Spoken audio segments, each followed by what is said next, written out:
Hi, I'm Lily Peterson. And I'm Paul Wilson. Welcome to Beyond Benefits with Benefits Pro. For this episode, we're talking to Chris Hamilton, partner and employee benefit practice leader at Hotchkiss Insurance, and also our newly crowned 2025 Benefits Pro Advisor of the Year. But before we get to that, how are things going in your world, Lily? Oh, they're good. In Denver, it's finally not raining on the weekends. So I'm playing volleyball at Wash Park, getting outside, which is super nice. But Yeah, yeah, finally being able to chill, which is nice. So what about yeah. you? No, same thing here. I mean, yeah, like you said, it was pretty rainy and misty, which I do enjoy in Denver. It's kind of a rarity, but now we're starting to get back into more traditional summer weather. So yeah, we've been taking advantage, going to the park and doing things there. And I feel like I mentioned Boulder probably in every episode we have, but we're up in Boulder dropping off my son at an orchestra thing this last weekend. So we took Nice. advantage and spent some time on Pearl Street, hit the bookstore, hit our usual haunts in Boulder. So yeah, it's just, one of my favorite places any time of year, but especially in the summer. So enjoying all that. I saw your haul on Instagram of all the books you got. Yeah, my house slowly continues to fill with books. If anybody ever wants to see me down the road, I'll probably be on an episode of Hoarders, would be my guess. Yeah. Yeah. Well, during our upcoming conversation with Chris, we talk a lot about music. So I just wanted to make sure we touched on that. If I'm not mistaken, that's been part of your summer so far too, right?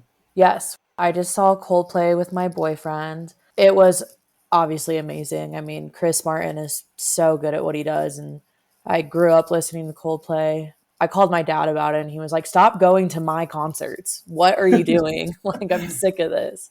That's But yeah, it funny. was so good. It rained during The Scientist, Mm, and he just broke up with his fiance of like 8 years, Dakota Johnson. So there was a lot more emotion oh, in all of the interesting. songs. Yeah. But, No, they're but great. yeah. I've been listening to them for years. I love that. Do you have any other concert plans coming up or nothing No, specific? I think the ones I will have will be last minute Yeah. buys. In the summer, I like country music. So John Party is going to be in Fort Collins, but that requires me, it's on a Tuesday. So Yeah. that's where it gets messy and you can't go to a country concert and not have a beer. So, Right.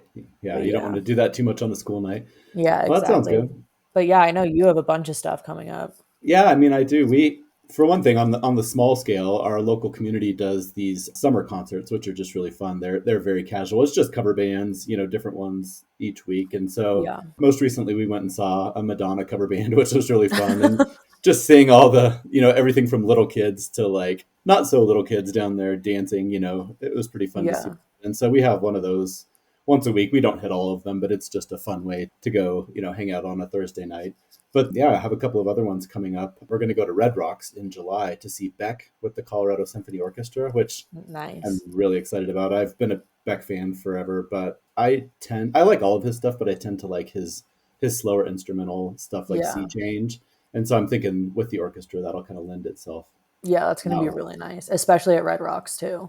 I know it's been a while since I've been to Red Rocks. The last time I was there was for my son's high school graduation, which was amazing for different reasons, but not quite the same Yeah. experience. Yeah. And then one other one that we have planned, it's coming up in September, but we're going to go see Ben Folds at the Oh, Betcher that'll be Concert good Hall too. and also with the Colorado Symphony. So I guess they're going to be a big part of my summer. But again, I love him forever. I love Ben Folds 5 and I like his solo stuff. And Yeah, that'll I've be been kind good. of, yeah, following him on social media. He does like song requests and different things. So it should be really fun. So yeah, after a little bit of a hiatus from live music recently, I'll be all in this summer. So it'll be good. I know. I feel like 2 years ago was like 2023 was my year of concerts. I had Mm-hmm. Taylor Swift Eras Tour, Yeah. went to a bunch of Red Rock shows, went to just a bunch of random shows that I could find. And then I feel like it's definitely died down. Yeah. It comes in waves. That's all right. I get it. I mean, live music is fun, but it can be exhausting being around crowds and parking and everything. So I think for me, it's just one of those where do it when it feels right. Yeah, I Yeah. agree. Well, yeah, I mean, that's a little bit of music talk, but we do get into lots of topics with Chris Hamilton in today's interview. Again, he's our 2025 Benefits Pro Advisor of the Year, also Employee Benefits Practice Leader at Hotchkiss Insurance. So during the episode, we talk about all kinds of stuff, the ups and downs of pioneering change in our industry, the art of convincing business leaders that they do have control of their healthcare costs. And we also talk about the current state of self funding and direct contracting, as well as the rise of a reluctant social media star, kind of his journey from being a very private person who did not want anything to do with that side of the world to now where he is pretty much a social media leader. So that's a really interesting part of the conversation too. But yes, we also spend some time talking about other things: killer workouts, the joys of drumming, and two of our favorite bands, Lily, Nirvana and the Foo Fighters. Yeah. Yeah, so we have all of that and more coming up next.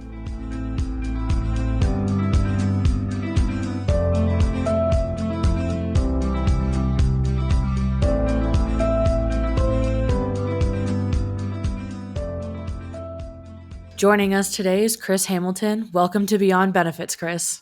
Awesome. Thanks for having me. I appreciate it. Yeah, we're so happy you're here, Chris. So how are things going in your world? I assume the last month or two has just been, a whirl of ticker tape parades and autographs ever since you won Advisor of the Year.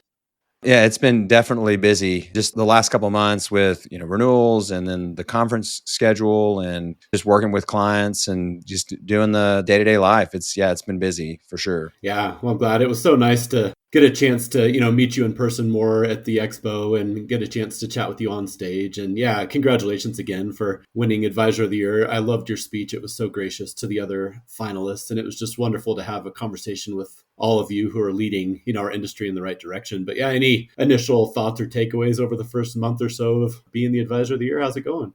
Well, the first thing, let me say this. That was the first Benefits Pro conference that I'd attended.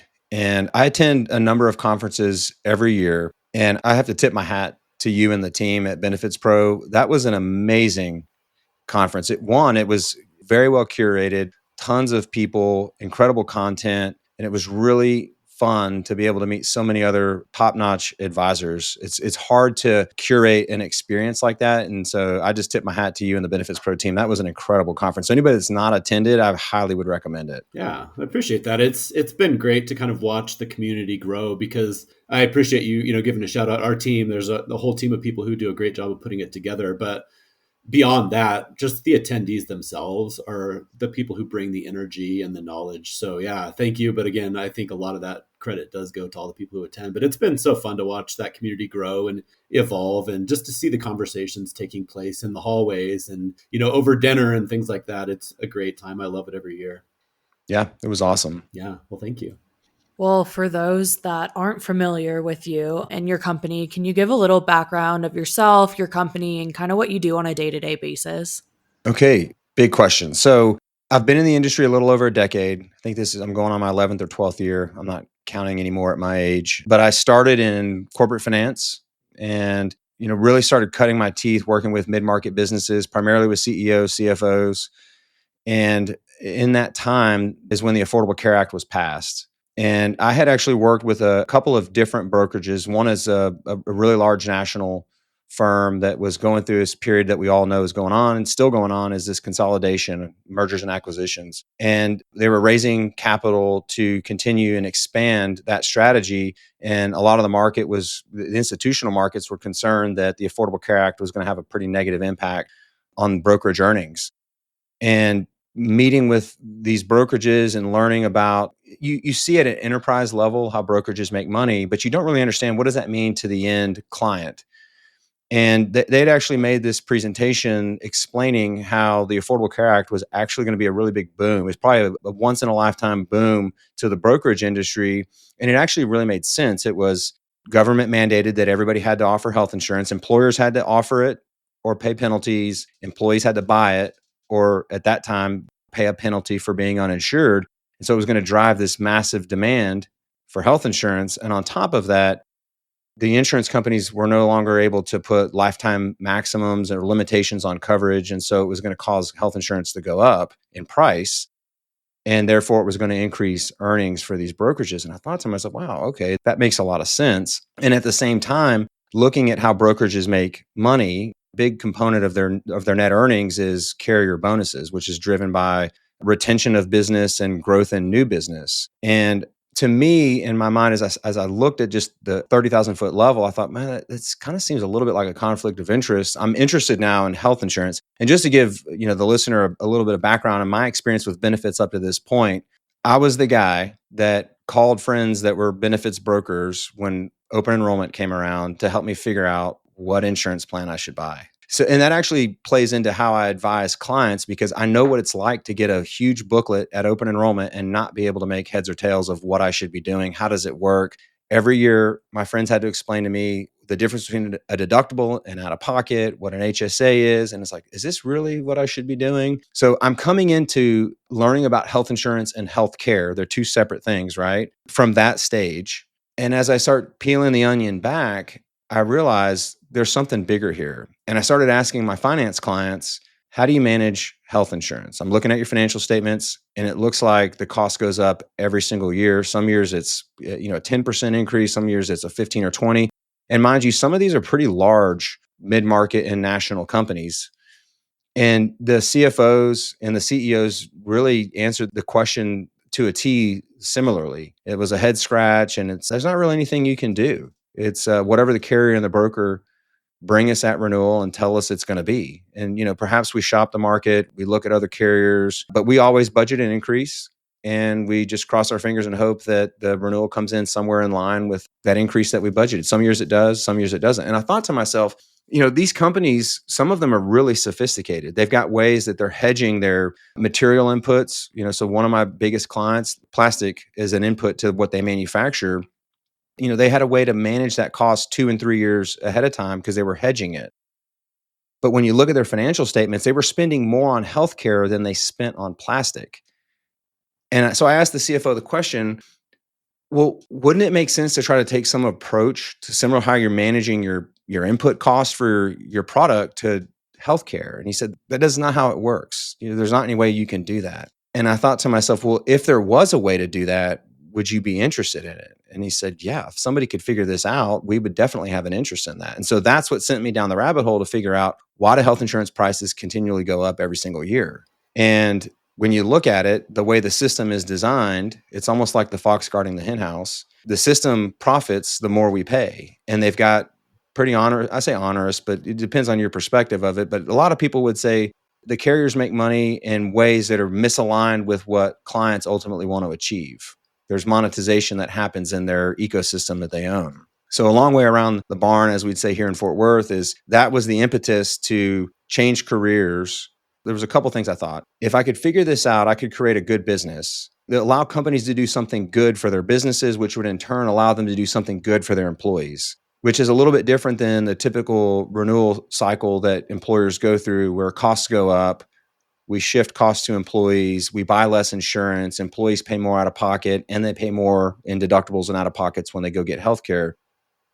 Why can't we just turn that system on its head? And if we do it right and we strip out administrative bloat, waste and abuse, and conflicts of interest, you can actually buy the exact same thing and reduce the cost of it. And so if I was to say to you, Lily, if you were to drive down the street today and you saw a gas station that had gas at $10 a gallon, you probably wouldn't buy that because you can get it for, in my neck of the woods, it's about $2.85 right now. But let's just say it's $3 to $4 a gallon. There's a better price out there. You're buying the same gas. Yeah. You're just not paying an overly inflated price. But that's not necessarily how healthcare, so we're talking about the healthcare side, works today. It's not easy for people to determine what do things actually cost and what's a fair price. And so the goal was, I want to create plans that strip out the waste and abuse, that create transparency, that help employees make it really simple. Because I'm going back to me as an individual that didn't understand how health insurance or healthcare works. You've got to make it really simple and almost automatic for employees to be able to access the care that they need at the right price. And there's an incentive for them to do that because when they do, they pay less out of pocket. And oftentimes you can waive their costs because there's so much savings for a plan. So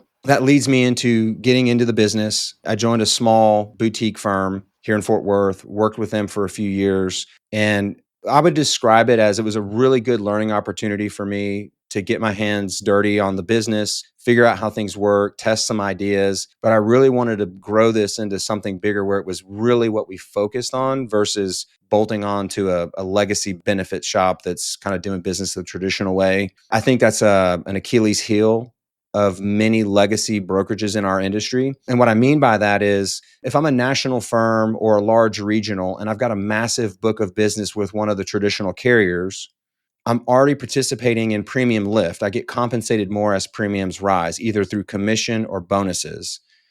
To do what we're doing, creating these high efficiency plans, there's not bonus and override potential in those. It's a lot more work. And so if you're a brokerage and you're looking at the problem and you're thinking, okay, here's potential solutions. If I do this, It's going to be harder on my team. I've got to staff more. I've got to bring in more expertise. It's more expensive to transact the work, and I'm going to make less money in the process because I'm going to lose bonus. There's not many brokerages out there that want to sign up for that. Do more and make less. But in our industry, we're very well compensated for what we do. And I had a mentor that always told me, pigs get fat and hogs get slaughtered, right? And so I saw this opportunity to join Hotchkiss Insurance, which we're a large regional Texas firm. We've got 5 offices in Texas, and it's predominantly property and casualty. That's what we're known for in Texas. So I'm going back to 2018. And small benefit shop. It's probably 3 to 5% of the revenue at that time. And it's mostly small group, fully insured type business that we're doing. And I meet through a mutual friend, our CEO, and over coffee and a whiteboard. Don't give me a marker and a whiteboard because I will wear you out with drawings and explaining. Because I'm a visual learner and I like to see things visually represented because it helps me understand how the pieces fit together. It's like a puzzle. And so I draw out. To me, it felt like an hour, but to our CEO, it probably felt like 10. I don't know. But as I'm drawing out what I see happening in healthcare, what I see happening in insurance, and it's like a Venn diagram because they all fit together. You've got health insurance, healthcare, and then the brokerages are kind of at the bottom of this triangle. They all overlap. And if you look at how the system is designed, kind of from a 360 perspective, that's where you see the opportunity with a niche type business. And my mission is to help people that don't have a voice, that don't understand how the system works, and they're getting taken advantage of. And that mission aligns with what we're doing on our property and casualty side. So we do a lot of self-funding on our property and casualty side. We've built captives. We do a lot of really interesting risk financing and risk transfer. And when I show this, and I don't know this at the time as I'm explaining this to our CEO, but I'm laying out my vision for what this could actually be. And he says, that's exactly what we do on the property and casualty side. We need this. This is a complement to what we do. We can help our clients with it. Great. Let's do it. And so that's my jumping off point into Hotchkiss. And since late 2018, we've 10x'd in growth on the benefit side in both revenue and our team. So it's been a really fun ride. And I feel like we're just getting started. So maybe more than you bargained for when you asked the question, but that's kind of a synopsis of kind of how I got into the business, my viewpoint on it, and how I ended up here at Hotchkiss Insurance building out our benefits consulting practice. And so to answer your question about day to day, so I'm a partner and I also run our benefits consulting practice. So I'm a sales leader and I'm a player coach. So I still have a book of business. I work with clients. I still do business development. I'm looking to grow my client base with the right type of client that sees the market the same way that I do. I have a contrarian viewpoint on the market in my experience. And I'm training and hiring other consultants to come in and grow books of business that are in alignment with our philosophy, that want to have a strong impact in our local economies. And I really do believe our job as a benefits advisor, you think about just any business, they're hiring experts to bring in their expertise to their business, whether you're talking about accounting, who's doing your tax work and your tax planning, who's doing your audit, the legal opinions that you're bringing in. So you go out and hire experts that are trusted advisors to help guide you through complex situations that you're not trained to handle on your own. You're bringing in outside expertise. And it's no different with insurance. And so clients, businesses, business owners, CFOs, and HR leaders, they're relying on the benefits advisor to give them the right advice to help them not only manage the cost, but to help make sure that they're creating the access to healthcare that their employees need. And so from that perspective, if I'm able to help a company maintain the same access or create even more access to healthcare, and I'm able to reduce their cost, and I'm thinking about this now from the business side financially, but also the individual side. If you can take a plan, just a mid-sized employer that maybe spends $2 million a year, and you're able to change their cost basis from $2 million a year and bring that down to $1.5 million, that's $500,000 of savings to that company. Now, most of these mid-market businesses are not publicly traded, but the business owners and CFOs are acutely aware of the valuation of their business. It's a multiple of their EBITDA, which is their earnings before interest, taxes, depreciation, amortization. So a $500,000 reduction in their cost of health insurance, if you take that $500,000 and a business trades at a 10x multiple, that's $5 million of enterprise value that you've added to that business. So that's one side of the equation. And usually when we're talking about cost reductions for businesses, there's a negative connotation to that. Because the traditional model is, well, we've reduced our cost, we've just shifted it to employees. So the other component to that is not only did we reduce the company cost, we're actually creating an enhanced benefit plan for employees. Because when you design the ecosystem properly, you're creating access points where employees, where they used to spend $3, $4, $5,000 out of pocket to have a baby, get a cancer treatment, buy an expensive medication, have a surgery, they now have the ability to get access to that care at no out-of-pocket cost. You're making it free to the employee. So not only is the employer winning in that arrangement, so is the employee. But I go back to the economic impact of designing plans this way. And I think this is why benefits advisors have a real opportunity to create value. We're really important to our economies because that $500,000 that's retained by that business in a given year is money that can be used to expand a business, to invest in their people, acquire technology, to do the things that help grow a business. But think about that individual employee that in years past maybe had spent their deductible and out of pocket, the $3,000 to $5,000.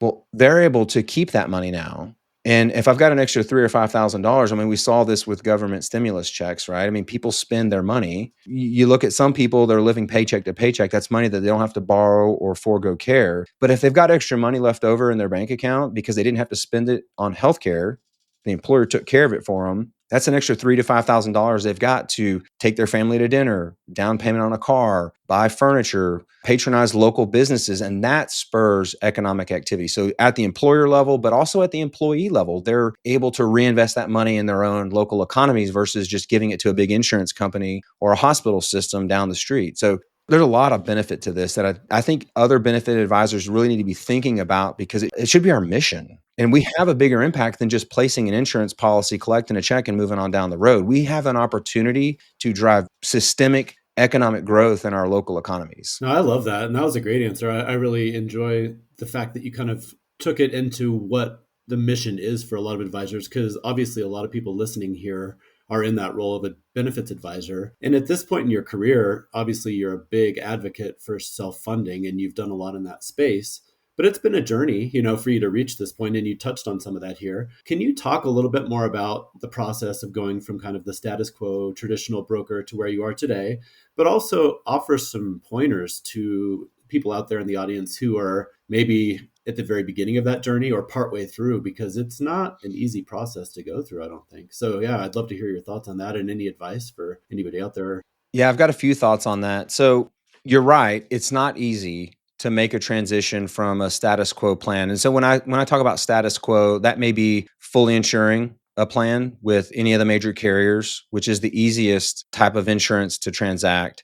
But it could also be, and I would lump status quo as we're going to self-fund a plan and we're going to use the carrier to manage everything. So we're going to go name any of the big carriers. They all do it. We're going to let the carrier manage the administration, the network, the pharmacy benefits, and the stop loss. To me, that's the same thing as being fully insured. There's potentially better upside if you have lower utilization and lower cost claims. That's all it is. But you're not doing anything to impact the cost of healthcare or the cost of a healthcare claim. And furthermore, in both of those models, the carrier has the ability to monetize claims, earn percentage of savings fees. There's still not a lot of transparency or ability to impact cost or create more access. So to me, that's how I would define a status quo plan, is you're letting the carrier manage everything, whether in an ASO model or a fully insured model. And so I started primarily with the focus on transitioning clients from a fully insured model to self-funding. And I'll just say it this way, I've touched a hot stove more than once. There's a lot of players, a lot of vendors in the space, whether you're talking about stop loss, third-party administration, pharmacy benefit management, point solutions. Anybody that you talk to, they've got the best thing. Whatever it is that they're doing, it's the best. And they've got the best results, the best track record. And it was pretty hard to vet out the wheat from the chaff, if you will, when I started. But I was very fortunate. I had clients that had the right mindset. So as I started working with clients, it was gauging how do they view the problem. So that's the number one piece of advice I would give an advisor, is make sure you understand the psychology of your client. Are they happy with the way the system works? Are they happy with the price they pay and the coverage that they get? And if they are, it may not make a lot of sense to disrupt that. I would tell you, in the 11 or 12 years I've been doing this, I'd probably say at the time, probably half the groups that I spoke with didn't really see the problem. They thought, okay, it goes up 8 to 10%, 12%. I can deal with that. But with the ACA affordability, right? So companies have to contribute to keep the policies affordable for their employees. As those thresholds have been set and premiums continue to rise, more and more companies are grappling with how to manage the costs. And so I would say over the last 10 years, the demand to see something different has grown exponentially because companies are reaching a threshold now from an affordability standpoint that they can no longer shift costs to employees and they can no longer absorb a 10 or 15 or 20% increase. And so they want to see something else. And so as that psychology of the employer is evolving, it's important to explain this is how the system works. This is how carriers make money. This is how brokers make money. This is how everybody that's involved, you need to understand the lay of the land, how the marketplace works. Because once you understand how you call it anything, you can call it, this is how the mousetrap works, or these are the rules of the game. Once you understand the rules of the game, you can start playing a little bit better. From there, it's figuring out, okay, I'll walk you through my evolution. 10 years ago, I probably worked with 7 to 8 different third-party administrators. And I worked with 5 or 6 different pharmacy benefit managers. And we worked with major networks and we did reference-based pricing. It was pretty much fully customizable. Whatever you wanted, I'll build it. I can do it. That business model is not scalable. It's hard to scale that because it's constantly evolving. And if you take 10 clients, all 10 of them have different style health plans. There's very little commonality between them. So then the question becomes, okay, now that I have data on all these different vendors, networks, PBMs, which of these are performing the best?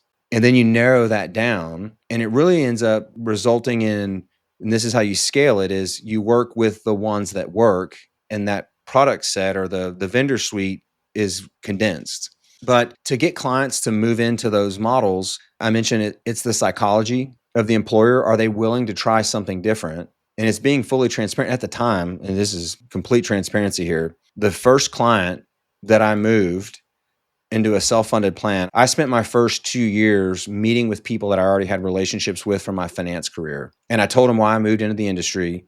And this is the mission that I have. And this is what I'm trying to accomplish. And most of them said, well, my broker's not talking about that. They're not doing it.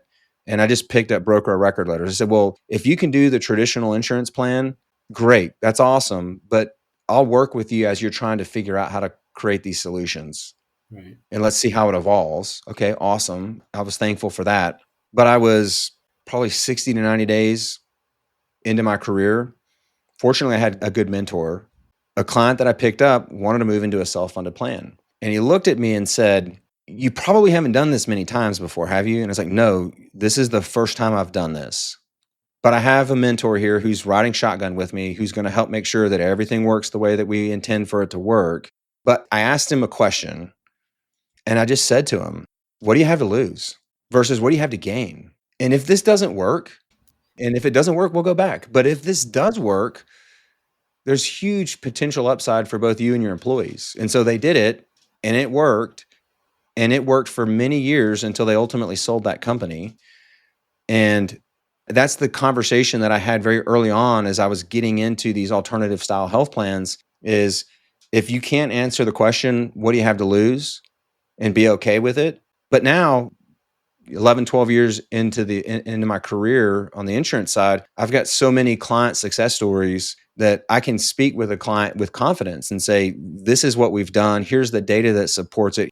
Tell me what kind of reference you want. I got dozens and dozens of references you can talk to that will speak to this. And so obviously you don't start out day one with that body of work, but being transparent with somebody where you are, there's a little bit of experimentation involved, especially when you're moving from a fully insured plan. You don't have all of the data.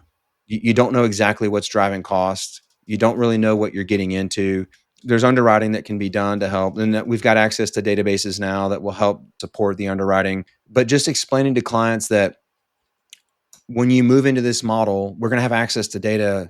It's a living, breathing plan. We have the ability to actively manage it. If we get halfway through the year and we determine that there's an issue that's popped up, we don't have to wait until renewal to address it. You can start managing it as soon as you flip the switch, which is pretty cool in my opinion. So I'm not sure if I answered the question Yeah, fully, no, but that was great. And I love that. It's something that I hear from like Chelsea and Donovan Reiches and other advisors who are leaders in this space is just that mixture of transparency, but also some vulnerability of just saying like, to some degree, we are learning as we go here, and you have to kind of just be willing to work with me. And I think if you can find the right match with an employer who is willing to do that and is in the same headspace, like you said, that's the perfect combination. Yeah, 100%. The psychology of the employer definitely plays a big part in the equation. Love it. Well, as you mentioned, your plans vary based on the employer and their situation, but within this self-funding framework, what are like the specific strategies or techniques that are working especially for you and your clients? Yeah, so I'm a huge fan of obviously self-funding. There's different ways to do it. And for groups that are moving from fully insured type plans, depending on the appetite or the risk appetite of a client, some of these clients are totally great with using a traditional, I'm just going to use industry terminology here, but it's spec ag type contracts. Depending on their size, having a specific deductible and an aggregate deductible, and then you design the funding structure to ensure that there's adequate money to pay for everything. And if there's money left over at the end of the year, they keep it. A lot of clients, they grasp that and they understand it and they're good with it. There's a number of clients that maybe they're a little bit on the smaller side that don't want to take that sort of variability and cash flow risk. And so they want to do what's called level funding. And that's a term I think is thrown out entirely too much without context. The carriers are the ones that created these level funding programs. The concept of it looks and feels like fully insured from a funding standpoint. But the selling point that most brokers will use is if your claims run good and there's money left over, you keep a portion of it. If you're working with a carrier, because the carrier's going to keep, depending on which carrier it is and the contract you sign, they may keep anywhere from 30 to 2/3, 66% of this claim surplus. And again, I go back to Paul's earlier question about the status quo. To me, those are status quo type plans. I'm not a fan of them. I don't use a lot of them. So when I talk about level funding, it's using a carved out model of you're using a third party administrator, you're carving out the pharmacy and managing it just like you would a Fortune 500 employee benefit plan.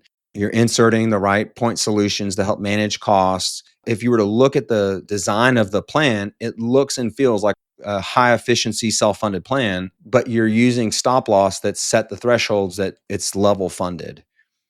And the other benefit to that, there's two benefits. So you're able to customize a highly efficient plan and create access for employees and cost savings for employers. But when there is money left over at the end of the year, we're not splitting any of the surplus with a carrier. 100% of that surplus is the employer's money, and they keep that. So that's the two big benefits in my mind when I'm thinking about level funding an employer is if you do it the right way, you're able to customize the plan, break out the conflicts of interest, misaligned incentives of the carrier model, and the employer gets to keep 100% of the surplus. Those are the two main models that we're going to market with, particularly in that small to mid-market employer set. No, that's good. I mean, you touched on it there. A lot of your job, I think, talking to employers, but also as just a leader within the advisor space is obviously calling out the issues and problems that exist within the industry, because that's the first step is kind of showing where things are broken or misaligned. So how do you balance that though, without becoming completely negative? And, I mean, it is a fine line, but how do you still stay positive and inspirational? How do you acknowledge the realities of what you're facing and how daunting it can be, but also, provide some hope and some inspiration, both to employers, but to your peers as well? Yeah, I think that's a great question. One of the things that I always remind myself is, and this, whether you're talking about our current political landscape or you're talking about the industry or you're talking about personal relationships with your wife or your friends, I had a mentor that told me, attack the problem, not the person. And so as I think I've got friends that work for big national firms and I have friends that work inside big national carriers and they're really good people and they're doing their job.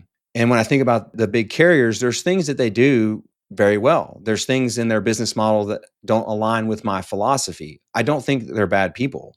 And we do a ton of business. I mean, if you were to look at a number of my plans, I have a national carrier network. One of the big four. We work with multiple of them, but I'm using them in a strategic way versus turning the keys to the kingdom over to them, saying manage everything and monetize it. And so as I'm calling out issues, I'm not calling out people. If you're the CEO of a big insurance company, you have a role, you have a job, and it's to maximize shareholder value. I mean, we can argue, are the ways they do that moral or ethical or whatnot? That's not my job. My job is to look at the situation from a black and white perspective. Is this the best way or not?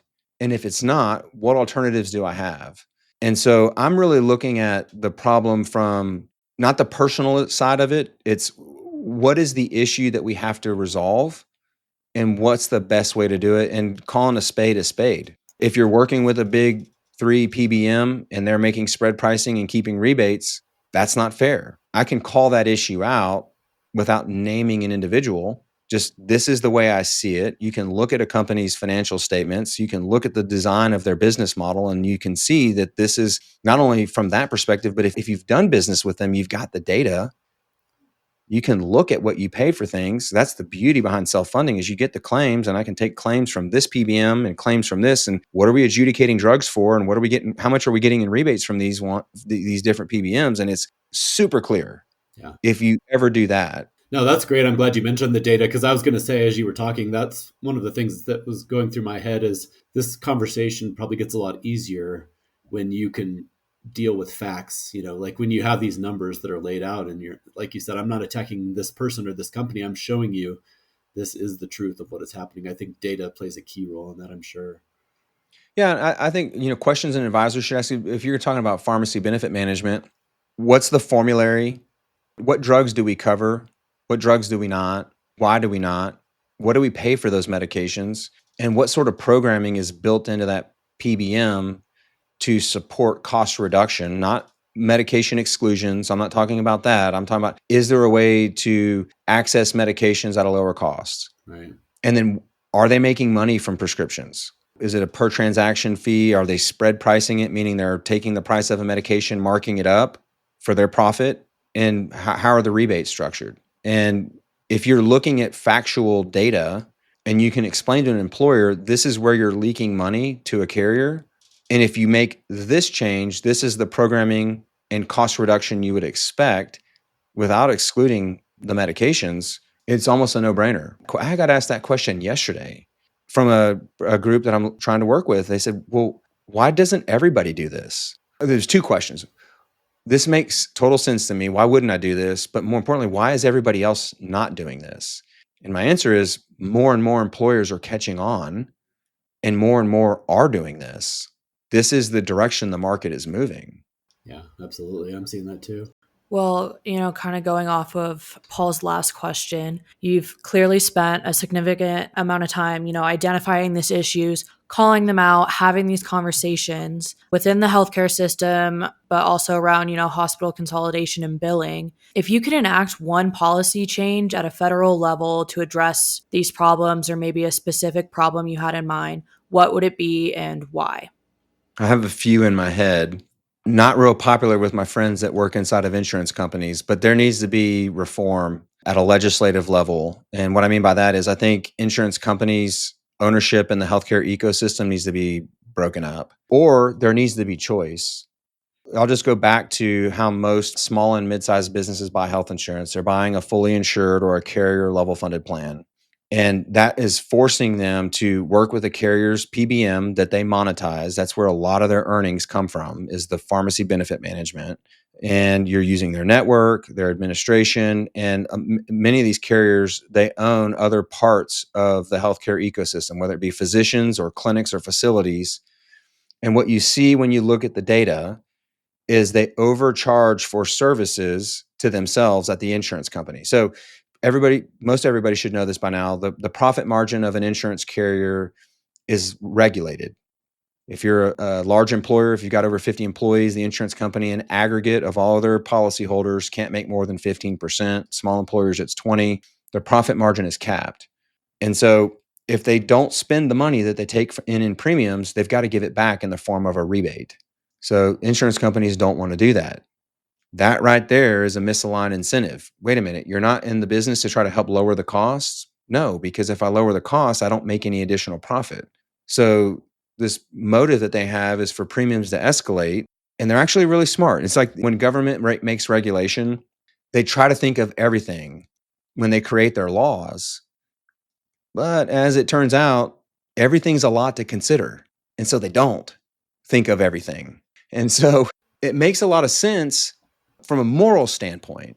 Insurance companies should not be able to charge whatever they want, deny all of our claims, and get uber wealthy doing that. That's bad for society. So what do? We cap their profit margin.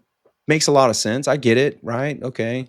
But that's like locking your front door, but leaving the back door wide open. And the back door being wide open is ownership of healthcare assets like pharmacy benefit managers, physician groups, specialty pharmacy distribution. If you're taking an expensive medication, you're only able to get it from the one pharmacy that the carrier tells you to get it from, and it's one that they own.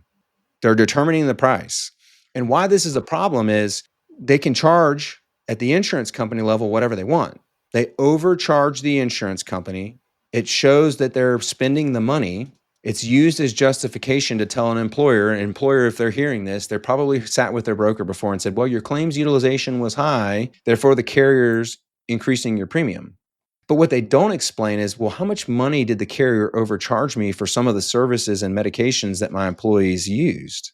That's the second question we should be asking, and carriers will not disclose that. And so the way you solve that, because a lot of these employers are trapped in that carrier model where they're forced to use everything that the carrier owns at carrier prices that aren't disclosed, what we pay versus what's actually fair and reasonable. They don't disclose that. The only way to solve that is to break that up. And if you did that, in my opinion, it would create competition for carriers to contract with an aligned incentive, which is what's going to be the best arrangement to provide access and cost, versus what they're grappling with today is, how do I monetize this? How do I make as much money as possible? I think you can solve that one of two ways: government mandated pricing for everything like Medicare, which I don't think is the right way, or you can literally insert competition, and competition will drive pricing down. We do not have competitive marketplace today. It's an oligopoly, and it's controlled by these insurance companies. And that's what has to change. So to answer your question specifically, legislatively, there's precedent for this. We've done this with the Bell Communication System in the 80s. And there's other industries that this has been done in the steel industry. The companies need to be split apart. And companies should actually contract on what makes the most competitive sense versus what makes the most financial sense for my shareholders. No, I mean, there's even been some conversations I know on the Hill about that. So I think that's a great answer. And I can tell you've thought about this a few times.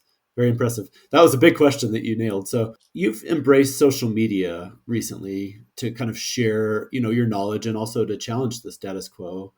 But I know that initially that was not your inclination. You kind of had an aversion to the idea of being online and being present. What was the turning point that kind of convinced you to leverage social media?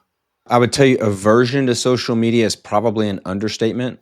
I did not have any social media, Facebook, Instagram, TikTok. My goal when I graduated college, so I played football in college. My picture was online.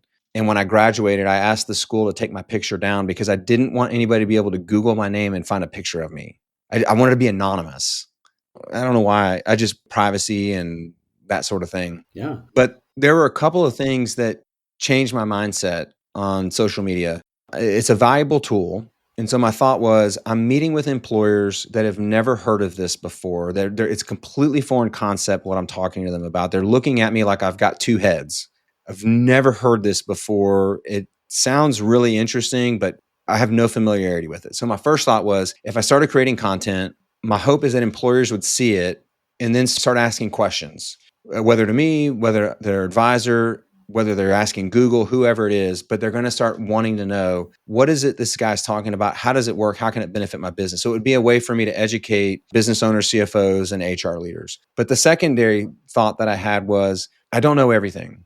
And it was a way for me to pressure test my thoughts on the market. And social media is a great place to do this, because if you throw something out there and it's completely absurd, on LinkedIn, people will politely explain to you their counter argument to it. If you go to TikTok or YouTube, you get flame thrown. But either way, the feedback is really helpful to me. If somebody can point out something that I'm not thinking about, or why my thought may be incorrect, or have you thought about this? So it was a way for me to hone my craft and get feedback from the market, because there's only so many people that I can ask in Houston or Dallas or Fort Worth. If I just put it out into the universe, I have access to whoever's in the world that wants to share their opinion against me on my thoughts, or provide support, or provide a counter argument to me. So it was a way for me to sharpen iron, if you will. So it was education, sharpen iron. And then the third order effect, which is starting to transpire, it's actually worked over the last couple of years, is it really does help me with business development, because owners, CFO, HR leader positions are seeing that content, and whether they're engaging with me directly or I meet somebody and connect with them, they start seeing the content and it spurs further questions in their mind. I'm not hearing that. I want to understand how it works. Those are the three main facets that really got me interested in doing more with social media. Yeah, that's a great answer. And going back to the sharpening iron part of that, you mentioned that in your Advisor of the Year profile that we had on Benefits Pro, that idea of being challenged on social media or by a peer in person. Can you think of any specific times where that's happened and kind of led to a significant adjustment in your approach or understanding of the industry? Yeah, there's a couple of videos that I've posted recently, and I don't want to name any names, but there's an individual that's on LinkedIn that's challenged me a few different times on pricing transparency and customization of plans. And he's working on an idea that I find fascinating. I think he's using it in the wrong application. What he's building is actually going to be very useful for self-funded plans. He's really big on the individual marketplace. And it's like, at the end of the day, it's still the carrier. I can use pricing transparency, and if I can get a better price with another carrier, okay, I have to pay cash. It doesn't count towards my insurance. I think you have a great idea, but you're using it in the wrong segment of the market. That's one that comes to mind recently. I think it's important to be able to evolve your opinion. So one opinion that I've had for a long time when I got into the industry, and actually before I got into the industry, was that HSAs are awesome. I have one. I've had one since, I don't know, 2007 or 2008. I love it. It's a really good vehicle if it's used properly. And so when I got into the business, my thought was everybody should have an HSA. Makes total sense. It makes total sense to me. But what I've realized over time is that HSAs are actually wrong for the majority of people that are buying them. Right. And the way employers design them and roll them out to their employees, they're doing it in a way to maintain affordability for ACA compliance. But the average worker is buying it only because it's the least expensive insurance option they've got. They don't have the money to pay the out of pocket. They don't have the savings to do it. And furthermore, they're not putting any money into the HSA bank account. And that's something that I've challenged some of my clients on, where they think this HSA is the best plan that we've got. We should be steering everybody to it. It's like, okay, great. Let's just play this out a little bit. Let's run a census report and you show me all the HSA participants, and then show me, let's look at what they're contributing from their paycheck to their HSA account. Yeah. Let's take a look at that. And you sort the data by income. And okay, this is great. We've got a person here making $35,000 to $40,000 a year that has a $6,000 deductible with an HSA, and they've contributed $0 to that plan in the last 2 years. Do you think that person has the ability to pay $6,000 when it comes time to have a surgery, take an expensive medication, have a baby, any of those sorts of things? The answer is no. And so really where I've worked with my clients in those situations, and I've been very fortunate and transparent with my clients, let's just run an experiment. Let's just test this out. My thought process here is, employees are buying this plan because it's the cheapest plan that you've got, but they can't afford to use it. So they're functionally uninsured. They're not going to get healthcare until they absolutely need it. They may have an underlying health condition and they're just going to roll the dice. And guess what? When it gets really bad, that's when they're going to go to the hospital and they're going to be a catastrophic claimant. You see it all the time. You see it in client data. When you look at population health management, people have diabetes, hypertension, high cholesterol, these other comorbidities that they're managing. And okay, let's take this a step further. How frequently are they filling their medications? This guy's taking a diabetes medication. He's only filling it every 45 to 60 days. That means he's not taking it almost half the time. This is a ticking time bomb. Yeah. And he's got these other health conditions. How long do you think it's going to be before this guy ends up in the hospital and we're paying for a claim that we actually could have prevented if we made the health care that he needs more affordable and managing it that way? So that's kind of one of the issues. But going back to this thought process I had, this is several years ago, where my mind changed on HSAs. I went to one of my clients in Houston and I said, the majority of your enrollments in this HSA plan, I think the majority of these people don't want to be in this plan. They need the predictability of a copay. They want to know, what is it going to cost me when I go get healthcare? And can they pay for that? Can they pay $50 versus $500? Yeah, okay. So let's just design a copay plan. Sure, it can be high deductible, but let's design it in a way where it's on par in price, because they're self-funded. They can do whatever they want. And let's just charge the employee the exact same amount for this HSA and the exact amount for this copay plan. They can have a buy-up plan or two buy-up plans, but let's just put these two right next to each other and let's just make it super simple. When we educate employees, do you like the ability to save on a tax-free basis and accrue money over time and invest it? Or do you want the predictability of a copay? Pick. This is a super simple option. Right. The risk to you is roughly the same. Do you want a copay or not? And guess what? Like 85% of the people that were on that HSA plan opted for the copay plan. And when you look through how just the census of the people that did that enrollment, it was lower paid workers that weren't going to be saving in an HSA anyways. So it validated that point to me. Okay, that's a data point I need to remember. Let me have that conversation with other clients, use that as an example. And many of our clients have now done that. And I think it does a couple of things. One, just from the plan design alone, people have access to healthcare that's predictable, that they know that if I go into a physician to get care that I need or buy a medication, because again, we're designing the pharmacy benefits on the back end to help these employees where they don't have exorbitant out-of-pocket costs. We're managing the claim costs. They're more likely to fill and use the medications that they need. That's one piece of this. And the goal is not just what does this claim utilization look like 1 year? You can map claimants over multiple years. If they've been on the plan multiple years, you can track their health conditions and utilization patterns multiple years and see, is this effective or not from a healthcare and health outcome standpoint? So there's a benefit to an employer there. The other piece of this is now that we see how people use the plan, is there a way to enhance this from whether it's the client that I just mentioned to you that was migrating people from an HSA to a copay style plan, they decided to build a clinic on site. So whether you're talking about direct primary care or on-site care, now we have the ability to further enhance the healthcare experience for employees where you're creating more access, which in my experience is going to further decrease downstream costs. And I say downstream costs, that's going to be expensive procedures and hospitalizations and somebody having a complication because they're now able to get care that they need.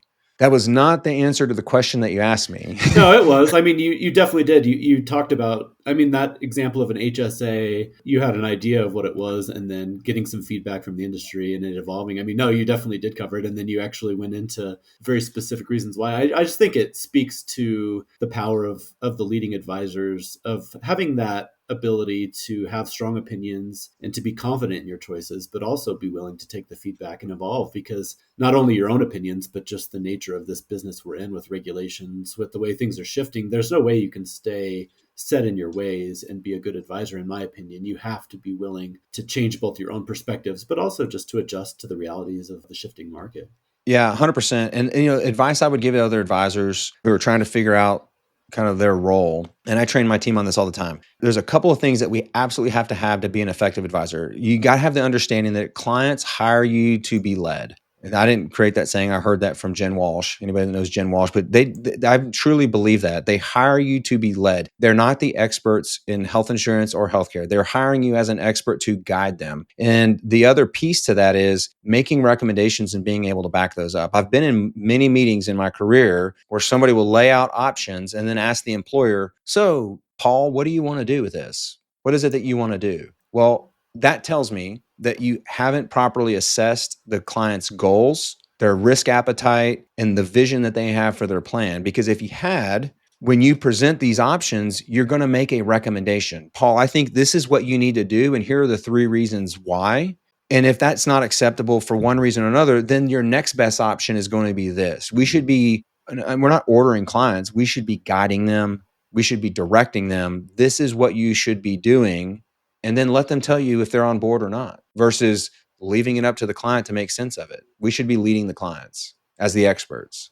I love that. Well, kind of as we close out the first part of the interview, and we're about to shift gears and move on to what Paul and I call the fun part of the interview, but just to get to know you a little more on the personal level. But we always ask, finish this sentence as succinctly as you can. The thing that makes you the most excited about the future of our industry is change.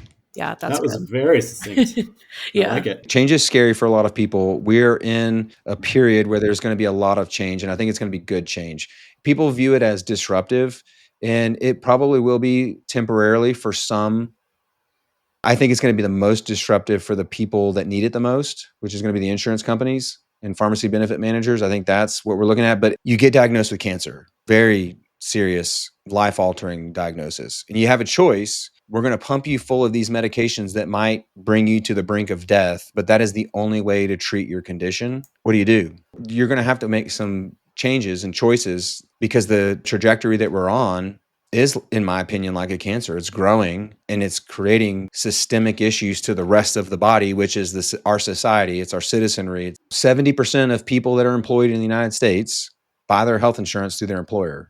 Of all Americans, every American, about 54% get their health insurance through their employer. 70% of the people that are working are buying it through their employer. We have an employer-driven healthcare system. So to me, when I think about those statistics, we're reliant on our employers to make the right decisions because the employees don't have a choice. They had a choice of where they went to work. The second order is relying on the employer to make the right decisions, to design the plan to provide the healthcare that employees need and the access they need that's affordable. And to do it in a sustainable way is going to require change legislatively and a change in mindset for employers. It speaks to the seriousness of what people are dealing with. And it also speaks to the idea of at a certain point, it starts to reach where it's not easy to make change, but the alternative is so dire that it's time to do it. I like it. So, all right. Well, on that dark note, we will shift to a little bit more of a lighter side where I know we're getting close to the end of our time together, but we like to shift the last couple questions to just learn a little bit more about you. So,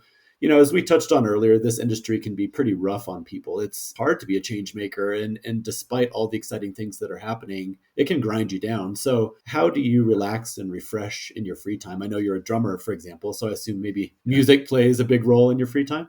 Music does. I love live music. I love playing the drums. So I do that. That's kind of my outlet. There's like a physicality to it. You're hitting drums and I play a lot of rock and roll, rock, hard rock, alternative. So it's pretty physical to play. Probably my biggest thing is I'm a workoutaholic. I have two older brothers. And my oldest brother is 7 years older than me, and was a football star. And so he's in high school, going to football workouts in the summer, and he would drag me along, his little kid brother, and I would watch him. And that's where I developed my love for working out I was probably 10 or 11 years old. And that's where my journey started. And I just did that all the way, played football. I did powerlifting in high school and played football in college. And just ever since then, it's almost a stress reliever to me. Yeah.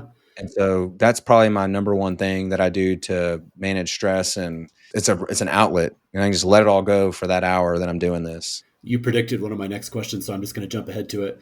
I was going to say, I know exercise plays a big role in your life. So are you a morning workout guy or an evening workout guy? Depends on the day and depends on my schedule. So so I'm going to be traveling tomorrow to speak to a group of employers. So I'm going to taking a flight here in just a little bit. And my schedule tomorrow is going to be so jacked up because as soon as I'm done with that, I'm on a flight coming home. And so that is going to require me to work out first thing in the morning. I just have to schedule it on the day. I prefer, if I could design my ideal day, I would work out at lunch. And I used to do that for years because I had a gym right by the office. I could go do that, do it real quick, get back. And what I found is the second half of my day was just as productive as my first part of the day. Because you just get like this reset and you're just charged and ready to rock and roll. But that's just logistically, it's a little bit harder. So one thing I do every morning though is I cold plunge every morning and I walk my dog. Okay. And that's an awesome start to the day. No, that's a great answer. It kind of touches on a little bit of my other question, but like, do you have a most and least favorite workout? Is there something you just hate to do? And is there one that you get pretty excited to do?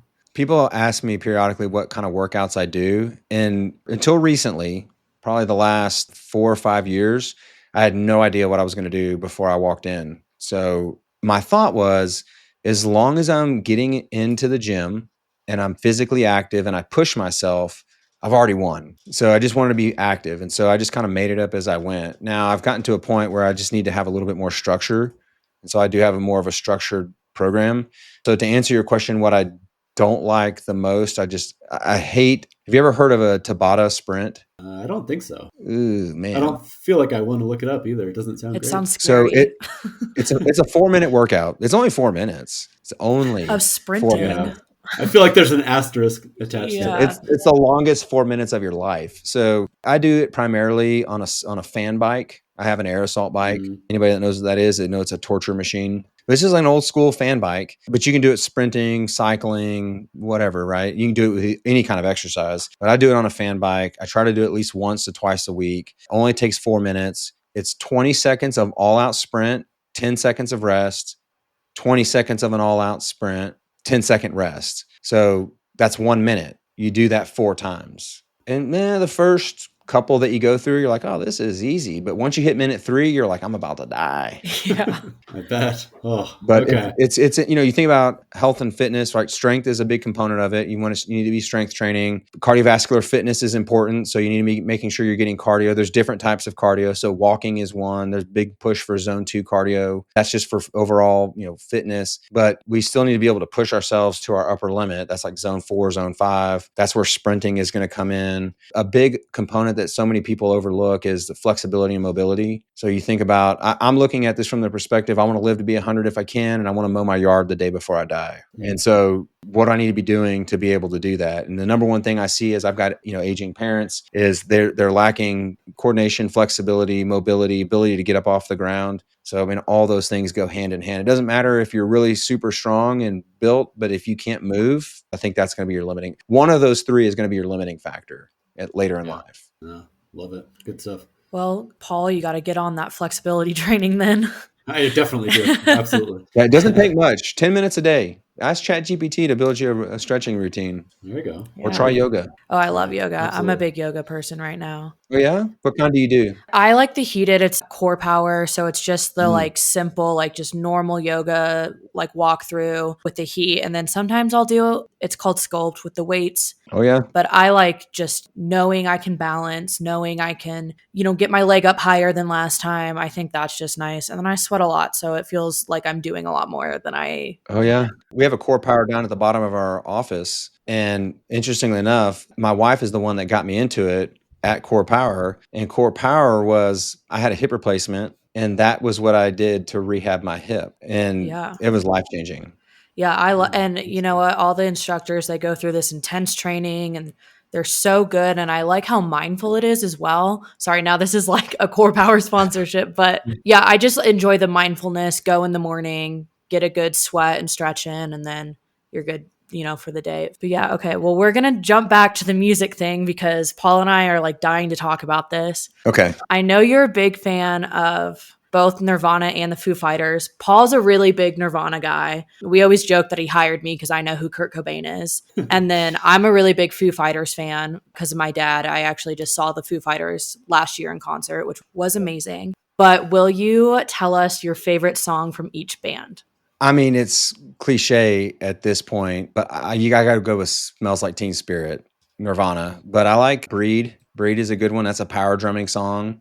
Come As You Are. It's everything from the Nevermind album, but I like all of the Nirvana songs. But as a kid growing up, starting drumming, I had the Nevermind CD, and that's what I threw on and played. Because today, kids, you've got Spotify or Apple Music or YouTube. Even you can pull up any song in the world at your fingertips. When I was growing up, back in my day, it was whatever CD you had or CD you could borrow from a friend or a tape. Actually, when I started, it was a tape. And so the music choices I had at my fingertips were limited. And so that was a CD that I pretty much just wore out. My favorite song from Foo Fighters, the one I love to drum to the most, they're all really good, but I love Everlong. That's my favorite Foo Fighters song. And I've seen Foo Fighters a few times in concert. Never saw Nirvana, but I have seen Foo Fighters multiple times. And I would go back and see them again. I've actually convinced my wife. My wife's like folk music. Yeah. She loves just a guitar. Yeah. Mm-hmm. So for my birthday a couple years ago, she bought tickets to go see Foo Fighters. And I was like, babe, I don't think you're going to enjoy this because it's going to be loud. Yeah. And he's going to scream at everybody and probably cuss at the audience, which he does. Yeah. But in a loving way, right? Yeah. And he's just Dave Grohl's an awesome storyteller. And just, oh my gosh, I know. The concerts are so high energy. When you walk out, you're just drenched in sweat and oh my gosh, it's an incredible experience. Yeah. Did he win her over? Did your wife enjoy it? She did. I brought her earplugs just in case she didn't use them. Okay. But she was like, that was actually really cool. Yeah. And she never got to see the Foo Fighters with Taylor Hawkins as the drummer. It was Josh Freese. Yeah. Yeah, it was Josh Freese, which he's no longer the drummer of the Foo Fighters. There's a big question about who that's going to be. Maybe you should send in your application. I think they've got a huge wait list, I'm sure, for that. I would imagine probably the front runner's got to be Taylor's son, Shane. That's what I would assume too, because he's been doing they'll pull him in every once in a while throughout the tour. So I would assume that it would too. be incredible. It would be super incredible. And what a story to tell, right? It's Taylor's son. He's got his own style. Yeah. But he's part of the band. I mean, that would be really cool. I would definitely pay to go see that. Yeah. The tribute concert for Taylor Hawkins, and they had Shane drumming, and they had it was like 75 drummers all there. It was amazing. It was cool to watch online. Yeah, I love that. Absolutely. I've told Lily this story, but I was supposed to go see Nirvana back in 1994, and for whatever reason, I couldn't make it. And so I was like, oh, I'll just catch him next time. And it was like 2 months later that Kurt Cobain died. And it's one of those regrets. I would have given anything to go back and do that. But yeah. Well, we could talk to you all day about music and benefits, but I guess we should probably wrap this up. But Chris, thank you so much for joining us. Congratulations again on being named the Advisor of the Year for Benefits Pro. And for everybody out there listening, just look for Chris. He's going to be very present on our site in various ways, from writing to hopefully all kinds of other creative ideas. So we're thrilled to have you on board as Advisor of the Year. And thanks for joining us today. Yeah, I'm honored, completely honored. And I just thank you and the Benefits Pro team. So I appreciate you having me today. Absolutely. Thank you. For all of our listeners, please subscribe to Beyond Benefits with Benefits Pro anywhere you get your podcasts. And if you want to rate us, we'd love your feedback. If you have any questions or comments, feel free to email me over at pwilson@benefitspro.com, or you can email Lily at lpeterson@alm.com. And thank you to our producer, Zach. Join us again next time for a new episode of Beyond Benefits with Benefits Pro. Until then, thanks for listening.